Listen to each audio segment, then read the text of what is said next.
Pemirsa, kabar duka datang dari Vatikan. Pemimpin tertinggi Gereja Katolik Paus Fransiskus meninggal dunia pada Senin kemarin. Paus Fransiskus menghembuskan nafas terakhirnya di usia 88 tahun pada pukul 7.35 pagi waktu setempat.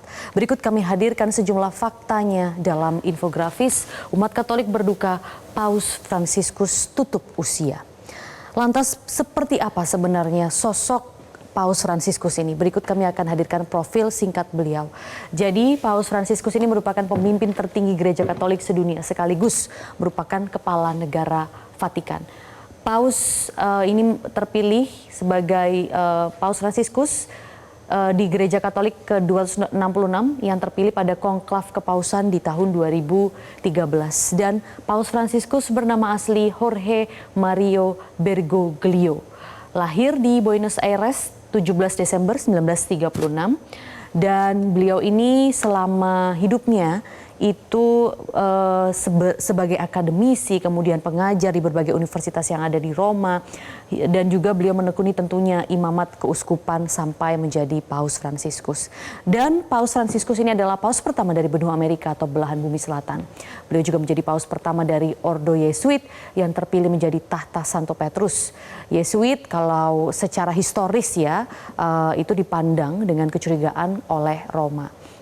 Nah, selain Paus, pemirsa, yang merupakan kepala negara Vatikan, tentunya ada sejumlah pimpinan lain, yaitu kita akan lihat ada Sekretaris Negara Vatikan yang merupakan yang saat ini dijabat oleh Kardinal Pietro Parolin. Nah, Kardinal Pietro Parolin ini bertanggung jawab atas urusan diplomatik Vatikan. Kemudian juga ada kepala pemerintahan yang saat ini dijabat oleh MGR Fernando Verhes Alzaga yang juga merupakan koordinator dari pemerintahan yang ada di Vatikan begitu ya. Dan juga pemirsa ada para kardinal. Para kardinal ini adalah uskup agung atau uskup yang diangkat oleh Paus dan memiliki peran penting dalam pemerintahan Gereja Katolik dan juga pemilihan Paus baru. Lantas apa sebenarnya penyebab Paus Fransiskus wafat? Jadi penyebabnya adalah pneumonia ganda atau infeksi paru-paru. Pada 14 Februari Paus Fransiskus masuk rumah sakit dan didiagnosa menderita pneumonia ganda yang merupakan infeksi paru-paru yang menyerang kedua sisi paru-paru. Paus sempat keluar dari rumah sakit dan diminta untuk beristirahat selama 2 bulan sebelum menghembuskan nafas terakhirnya pada Senin pagi kemarin. Nah, wafatnya pemimpin umat Katolik sedunia Paus Fransiskus ini juga menyisakan kenangan bagi warga Indonesia khususnya umat Katolik. Karena Paus Fransiskus sempat berkunjung ke Indonesia tahun lalu tepatnya 4 hingga 6 September 2024. Paus Fransiskus melakukan kunjungan ke Istana Negara bertemu dengan presiden saat itu yaitu Presiden Joko Widodo. Dan pada hari yang sama Paus Fransiskus juga akan sudah mengunjungi gereja katedral dan juga pada saat itu memimpin misa akbar di Stadion Utama Gelora Bung Karno GBK. Dan dalam momen tersebut Paus Fransiskus mengelilingi GBK. Namun juga ada momen-momen kesederhanaan Paus Fransiskus selama Indonesia yang akan selalu terkenang dan membekas di masyarakat Indonesia. Berikut ini momen-momennya pemirsa. Ya, sebelumnya momen-momen saat Paus Fransiskus di Indonesia dengan kesederhanaannya dan lain sebagainya, itu adalah momen-momen yang selalu terkenang saat Paus Fransiskus berada di Indonesia. Nah, karena waktu itu beliau terbang dengan pesawat, terbang komersial dan mengenakan mobil yang juga sederhana, alih-alih mobil mewah begitu ya, tapi mengenakan mobil yang sederhana. Dan juga daripada menginap di hotel berbintang, beliau menginap di Kedutaan Besar Vatikan. Nah, berpulangnya pemimpin tertinggi Gereja Katolik sekaligus kepala negara Vatikan ini bukan hanya menjadi duka bagi umat Katolik, tetapi juga duka bagi kemanusiaan. Karena Paus Fransiskus adalah pembela kemanusiaan yang melampaui batas-batas perbedaan agama, negara, dan bahkan budaya. Selama hidupnya, Paus Fransiskus selalu menyerukan pesan perdamaian dari mulai gencatan senjata di Gaza, Palestina, hingga Ukraina.